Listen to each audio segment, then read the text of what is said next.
PO Lahore और DIG operation SN Yunus के अकामत की रोशनी में जरैम पेशा नासर के खिलाफ क्रैकडाउन जारी रखते हुए शफीकाबाद और रावी रोड पुलिस की कार्रवाई, कत्ल, अक़दाम कत्ल और डकैती की वारदातों में मुलव्वस 6 मुलजमान गिरफ्तार। रावी रोड पुलिस ने कार्रवाई करते हुए इस्फाक कातिल बरकत अल्लाह को गिरफ्तार किया। मुलजम ने रावी रोड के इलाके में साबका रंजिश की बिना पर समी अल्लाह को कत्ल, जबकि वाहिद नसीर जख्मी हुआ। मुलजम ने KP बाजोड़ में भी इनामुल्लाह नामी शख्स को फायर मारकर कत्ल किया था। शफीकाबाद पुलिस ने कार्रवाई करते हुए कत्ल की वारदात में मुलव्वस मुलजम को 1 घंटे में गिरफ्तार किया। मुलजम आसफ मामूली लड़ाई झगड़ा होने पर छुरियां मारकर आसफ को कत्ल किया। मुलजमान नासर, एहसान, अली हमजा, वसीम ने घर में मुसल्लह होकर डकैती की। मुलजमान ने खवातीन को बांधकर और बच्चों को हरासा करते हुए वारदात की। शफीकाबाद पुलिस की टीम ने जदीद टेक्नोलॉजी के इस्तेमाल से मुलजमान को गिरफ्तार किया। मुलजमान के कब्जे से 4 पिस्टल, मोबाइल, 2 मोटरसाइकिल, तलाई जेवर और नकद रकम बरामद की। इंसदाद जराइम के हवाले से बड़ी कार्रवाई पर शफीकाबाद और रावी रोड पुलिस की टीम को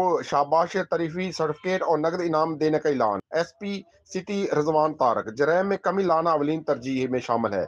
SP सिटी रिजवान सिटी।